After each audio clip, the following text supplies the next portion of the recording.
Welcome to another session of Reading Comprehension meets General Knowledge. Today we will talk about the three economic systems, Capitalism, Socialism and Communism. ये तीनों बहुत important है, not just from the RC perspective but also GDPI VAT.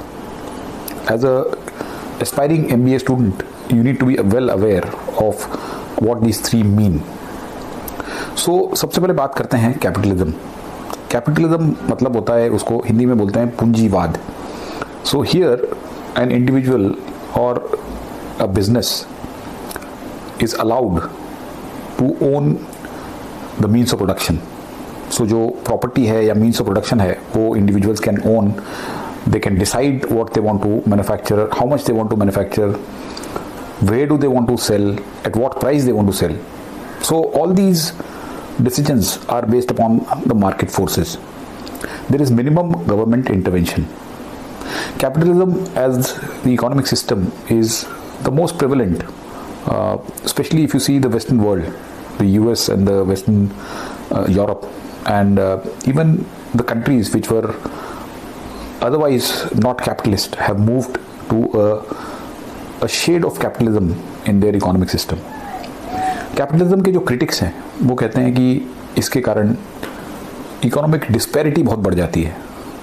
The income inequality increases drastically because of capitalism. जो अमीर है वो बहुत अमीर होता रहता है और जो गरीब है वो गरीब होता रहता है.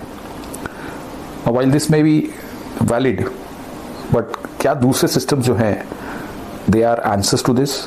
Let's take a look at the other two systems. Let's talk about socialism.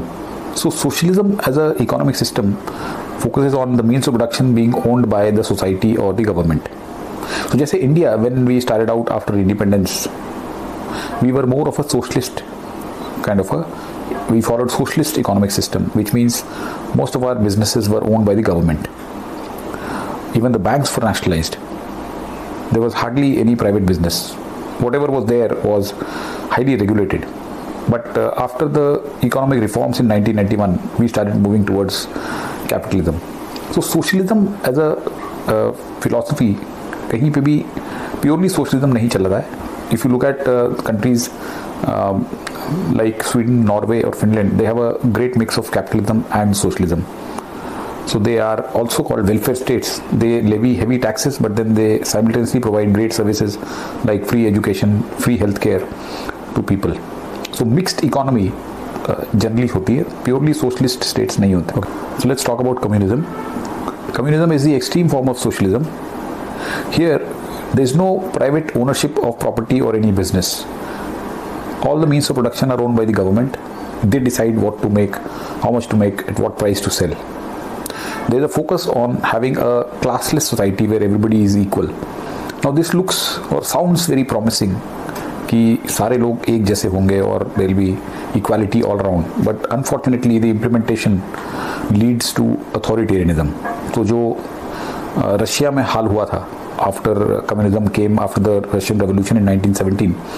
So it saw the rise of Stalin who murdered millions of Russians who went against his policies or who dared to dissent.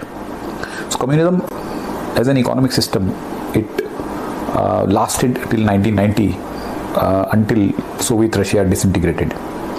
And after that, even the Eastern European countries which were following communism gradually started moving towards capitalism. Even China, वहाँ पे politically they may be communists, but economically they have become capitalist. So communism is like a failed philosophy or a failed ideology. So I hope that this session has given you an overview of capitalism, socialism and communism. Just to wrap it up, there is no country which is 100% capitalist or totally communist or totally socialist. It cannot be. There is always a mix. In countries like the Western European and the America and even India to that extent are more leaning towards capitalism, even China for that matter. And there are some countries which are communist, but then there are very few and almost vanishing. And as for socialism, so there are certain welfare states, as I mentioned, the Scandinavian countries which are basically socialist countries. So that's it for today. I hope you found the session useful. Thank you so much, and I see you in the next session again.